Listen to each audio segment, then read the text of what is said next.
One final example of legalism today. You'll notice that all religions in the world, apart from Christianity, are works or law-based religions, meaning they teach that you have to fulfill certain obligations to be made right with God. The general idea behind all religion is that if you do enough good works, then that will outweigh your bad ones and you'll get a reward from God in the next life.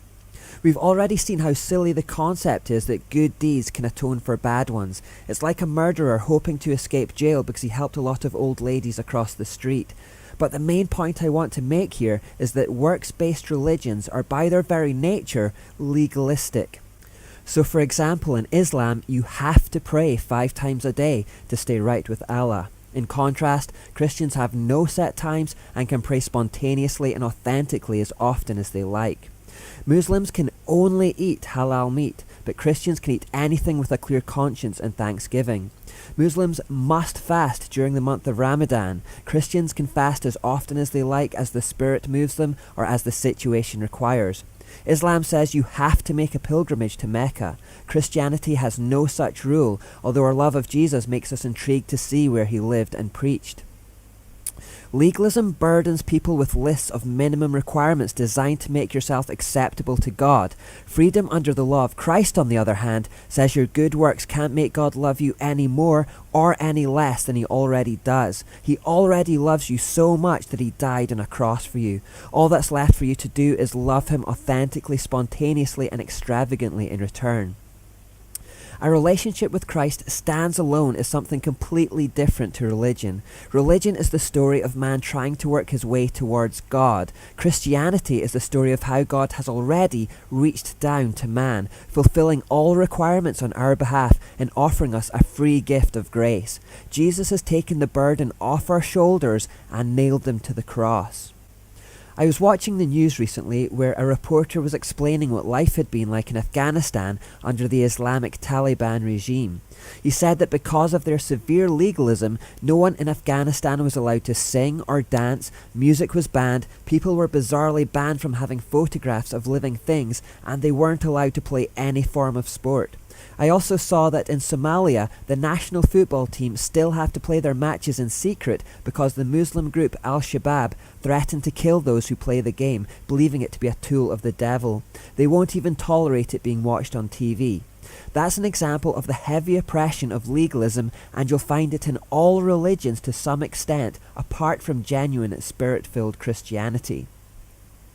That is why we Christians sometimes object to Christianity being labelled a religion and insist on calling it a relationship with God instead.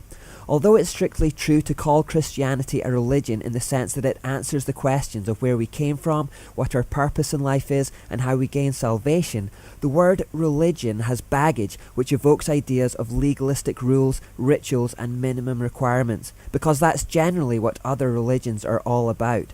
That's not Christianity though. Christians prefer the term relationship to describe our faith because it evokes a more accurate sense of free interaction with God via the Holy Spirit. This is also why we Christians don't believe in mantras, vain repetition, dead ritual, liturgy, and set prayer books. Saying endless Hail Marys in an attempt to absolve sins has no use for us. Do you speak to your friends by repeating words endlessly? No? Then why a living God? Jesus said, when you pray, don't babble on and on as people of other religions do. They think their prayers are answered merely by repeating their words again and again. Don't be like them. We are after truth, authenticity, deep relationship, and spontaneous worship. We want to engage with God as the living being that he is. John Eldridge wrote, there are no formulas with God, period. So there are no formulas for a man who follows him. God is a person, not a doctrine. He operates not like a system, not even a theological system, but with all the originality of a truly free and alive person. Do you feel how easy and light Jesus' yoke is yet? Do you see how little he burdens you? Am I managing to communicate this to you? Do you feel the oppressive weight of the law coming off your shoulders here? Jesus doesn't force you to meet mountains of rules. Instead, he gives you freedom and then says, use that freedom to love others like I love you. And that is all.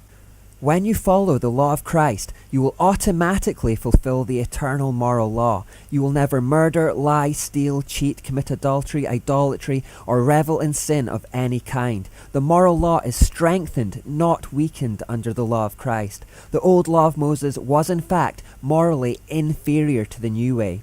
And what is more, you now have freedom to use neutral things for His glory. You can use your freedom in things like money, food, drink, musical instruments, clothes, days, seasons, years, and holidays to do the best you can for God. Indeed, everything you think, say, and do will automatically start to align with God's will. And as you follow the leading of the Holy Spirit, your conscience will be sharpened, your desires will change, and you will start to be transformed into a new person. You will be sanctified. All this will happen without any need for excessive rules or ritual, and the change will be lasting because it will be internal. It will come from within rather than being imposed from without. God will place a new, responsive and tender heart in His followers by His Spirit, as He promised to do long ago. We are indeed called to live under the Spirit, not under the law. Stay free.